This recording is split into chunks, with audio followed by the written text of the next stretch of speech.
This is the story of a man named Stanley. Stanley worked for a company in a big building where he was employee number 427.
All of his co-workers were gone. What could it mean? Stanley decided to go to the meeting room. Perhaps he had simply missed a memo. No matter how hard Stanley looked, he couldn't find a trace of his co-workers.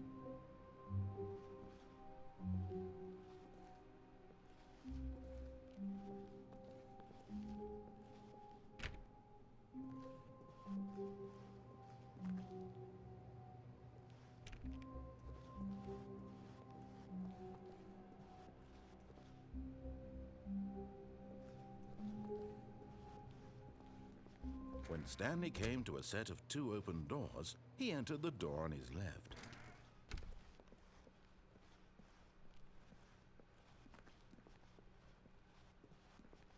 Yet there was not a single person here either. Feeling a wave of disbelief, Stanley decided to go up to his boss's office, hoping he might find an answer there.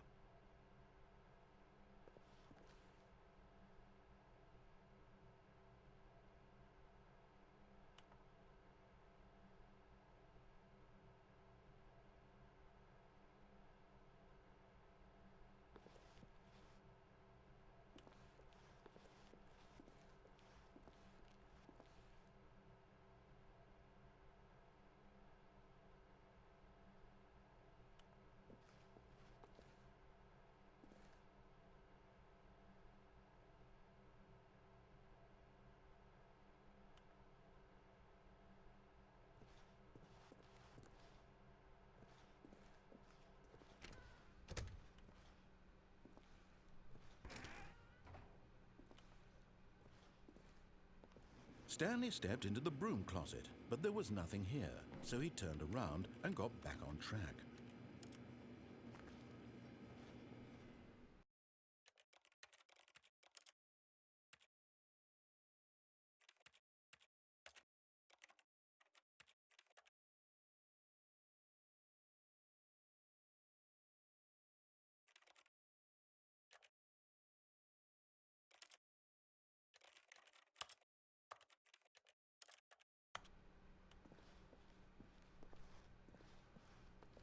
Coming to a staircase, Stanley walked upstairs to his boss's office.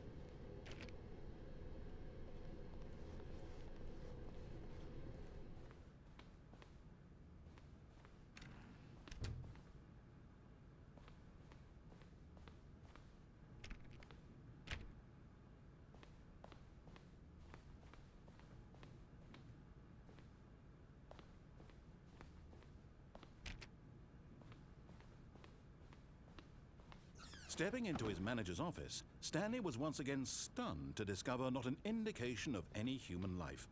Shocked, unraveled, Stanley wondered in disbelief who orchestrated this. What dark secret was being held from him? What he could not have known was that the keypad behind the boss's desk guarded the terrible truth that his boss had been keeping from him. And so the boss had assigned it an extra secret PIN number, 2845. But of course, Stanley couldn't possibly have known this.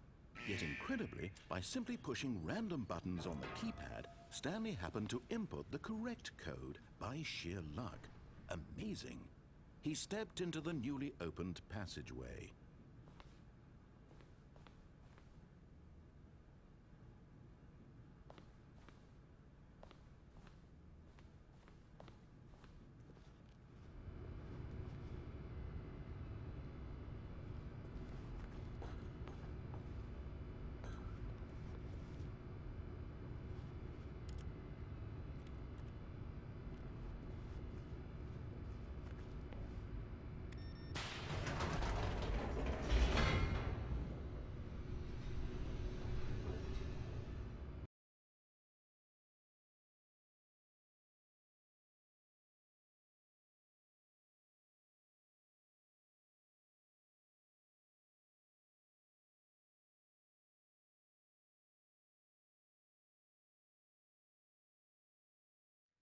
Descending deeper into the building, Stanley realized he felt a bit peculiar.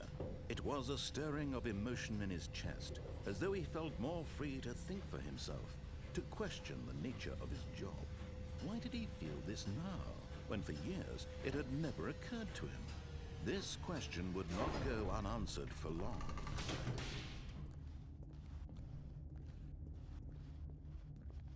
Stanley walked straight ahead through the large door that read Mind Control Facility.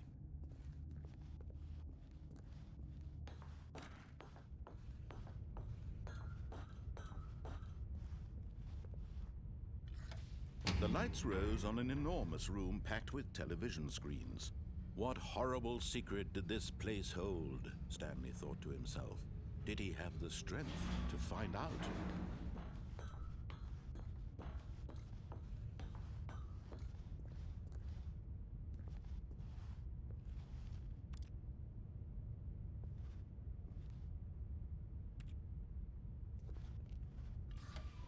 Now the monitors jumped to life, their true nature revealed. Each bore the number of an employee in the building, Stanley's co-workers.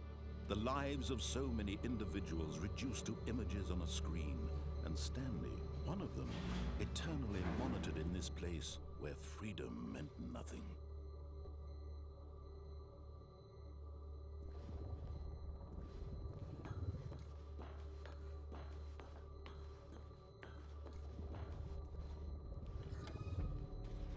This mind control facility, it was too horrible to believe. It couldn't be true.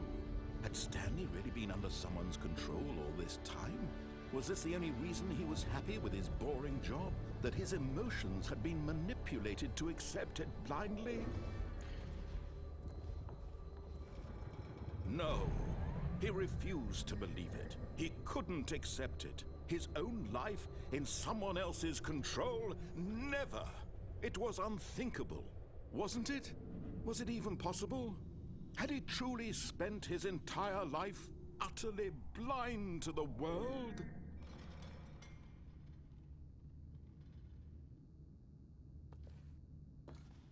But here was the proof, the heart of the operation. Controls labeled with emotions, happy or sad or content, walking, eating, working, all of it monitored and commanded from this very place. And as the cold reality of his past began to sink in, Stanley decided that this machinery would never again exert its terrible power over another human life. For he would dismantle the controls once and for all.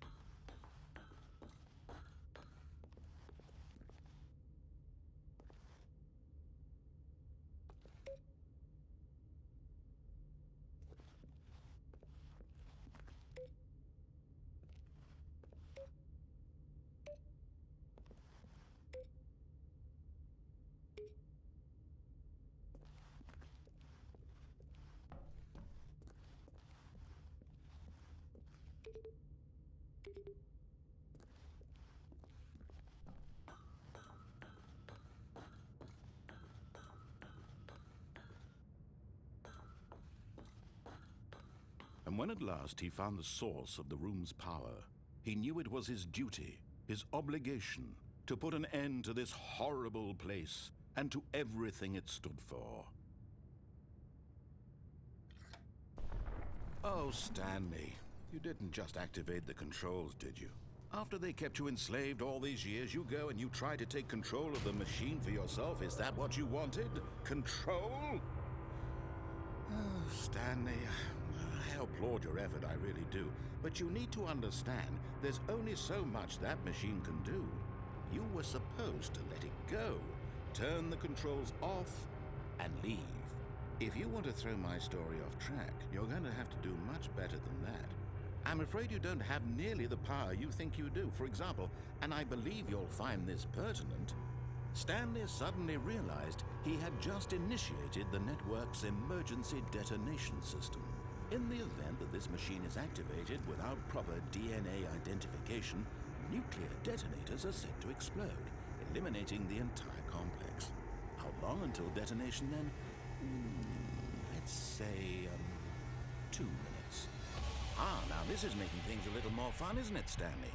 It's your time to shine. You are the star. It's your story now. Shape it to your heart's desires.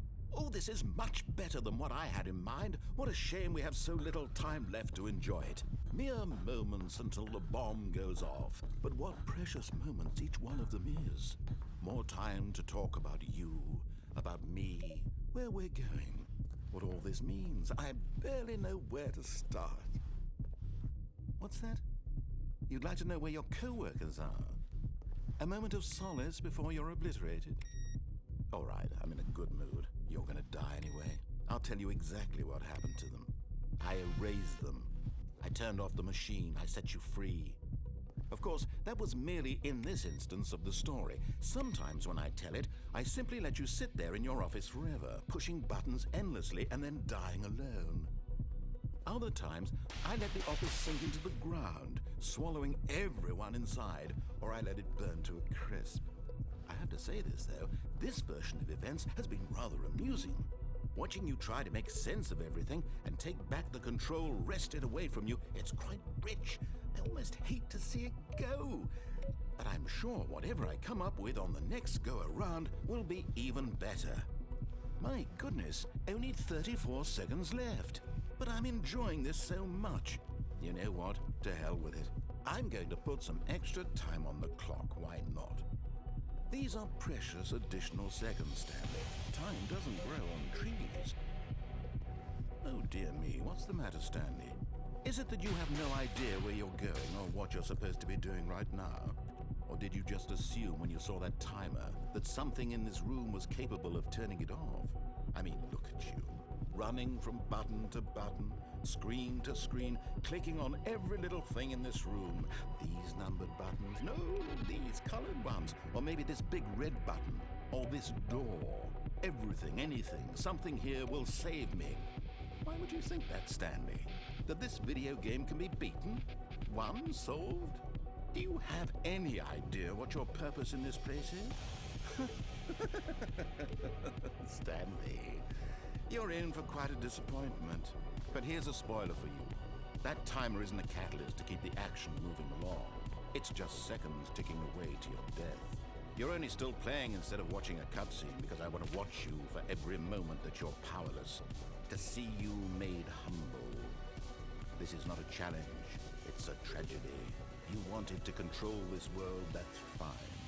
But I'm going to destroy it first, so you can't. Take a look at the clock, Stanley. That's 30 seconds you have left to struggle. 30 seconds until a big boom and then nothing. No ending here, just you being blown to pieces. Will you cling desperately to your frail life, or will you let it go peacefully? Another choice. Make it count, or don't. It's all the same to me, all a part of the joke. And believe me, I will be laughing at every second of your inevitable life from the moment we fade in until the moment I say, happily ever up.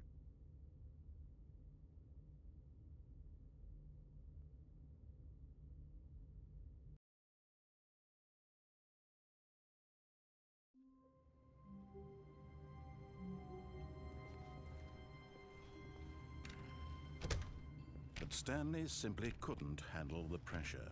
What if he had to make a decision?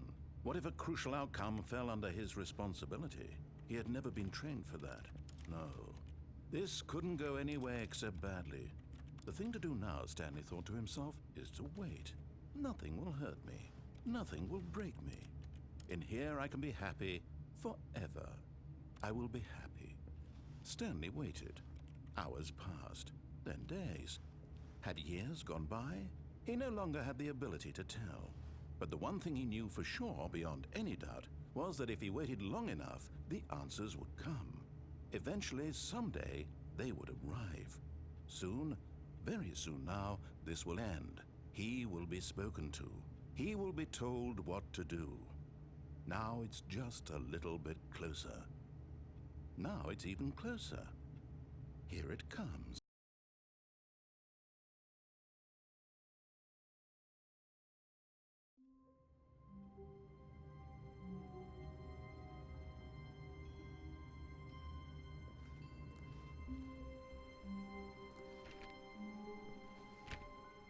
All of his co-workers were gone. What could it mean? Stanley decided to go to the meeting room. Perhaps he had simply missed a memo.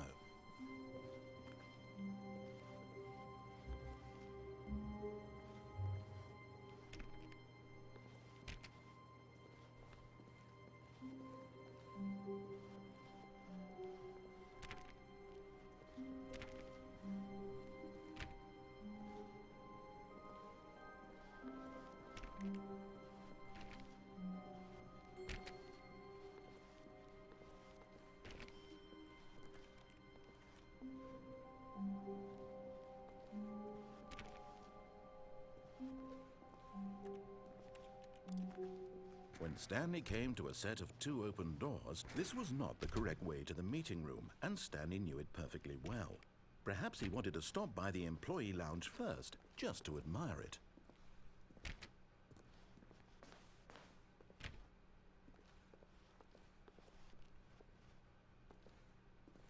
Ah, yes, truly a room worth admiring. It had really been worth the detour after all, just to spend a few moments here in this immaculate, beautifully constructed. But eager to get back to business, Stanley took the first open door on his left.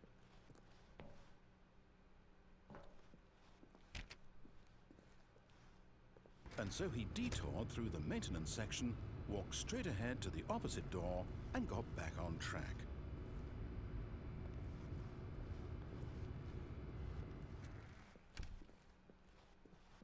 Yet there was not a single person here either.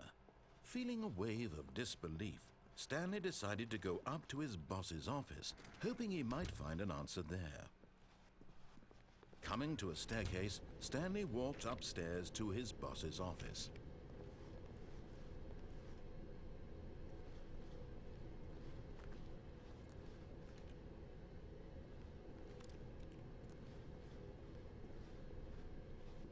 But Stanley just couldn't do it.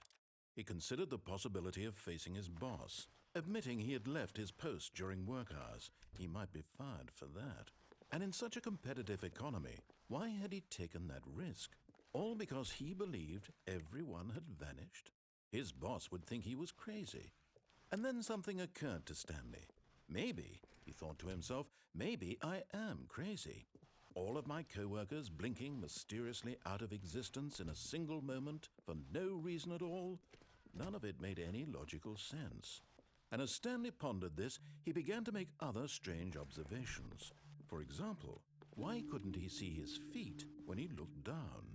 Why did doors close automatically behind him wherever he went? And for that matter, these rooms were starting to look pretty familiar. Were they simply repeating? No, Stanley said to himself, this is all too strange. This can't be real. And at last, he came to the conclusion that had been on the tip of his tongue. He just hadn't found the words for it.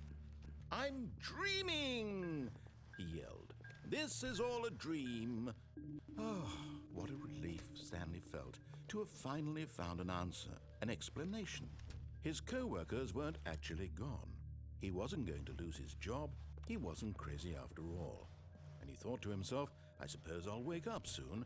I'll have to go back to my boring real-life job pushing buttons. I may as well enjoy this while I'm still lucid. So, he imagined himself flying and began to gently float above the ground. Then he imagined himself soaring through space on a magical starfield, And it too appeared. It was so much fun, and Stanley marveled that he had still not woken up. How was he remaining so lucid? And then perhaps the strangest question of them all entered Stanley's head. One he was amazed he hadn't asked himself sooner. Why is there a voice in my head dictating everything that I'm doing and thinking? Now the voice was describing itself being considered by Stanley, who found it particularly strange. I'm dreaming about a voice describing me, thinking about how it's describing my thoughts, he thought. And while he thought it all very odd and wondered if this voice spoke to all people in their dreams, the truth was that, of course, this was not a dream. How could it be? Was Stanley simply deceiving himself, believing that if he's asleep, he doesn't have to take responsibility for himself? Stanley is as awake right now as he's ever been in his life. Now, hearing the voice speak these words was quite a shock to Stanley. After all, he knew for certain, beyond a doubt, that this was in fact a dream. Did the voice not see him float and make the magical stars just a moment ago? How else would the voice explain all that? This voice was a part of himself too. Surely, if he could just... He would prove it. He would prove that he was in control, that this was a dream.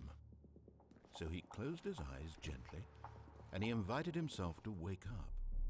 He felt the cool weight of the blanket on his skin, the press of the mattress on his back, the fresh air of a world outside this one. Let me wake up, he thought to himself. I'm through with this dream. I wish it to be over. Let me go back to my job. Let me continue pushing the buttons. Please, it's all I want. I want my apartment and my wife and my job. All I want is my life exactly the way it's always been. My life is normal. I am normal. Everything will be fine. I am okay.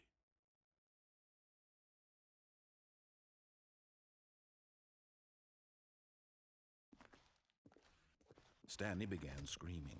Please, someone, wake me up. My name is Stanley. I have a boss. I have an office. I am real. Please, just someone tell me I am real. I must be real. I must be. Can anyone hear my voice? Who am I? Who am I? And everything went black.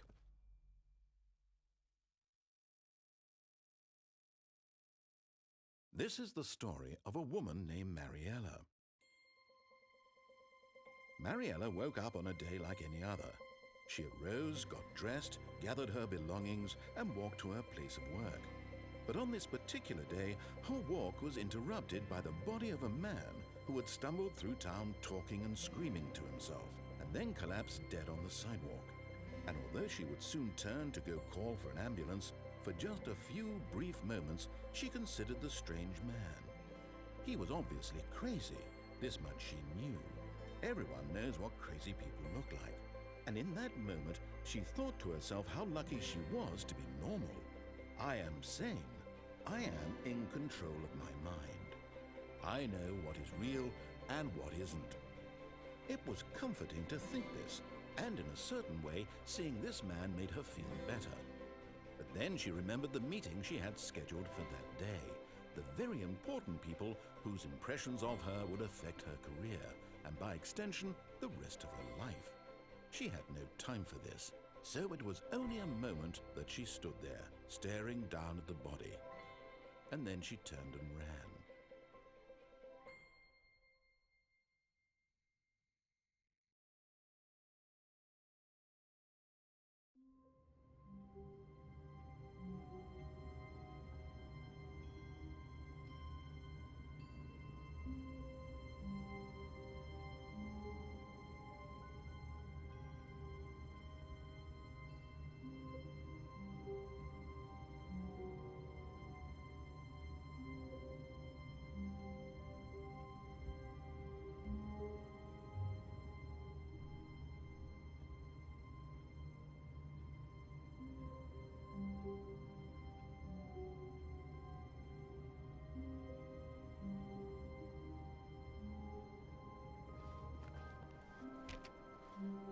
All of his co-workers were gone. What could it mean?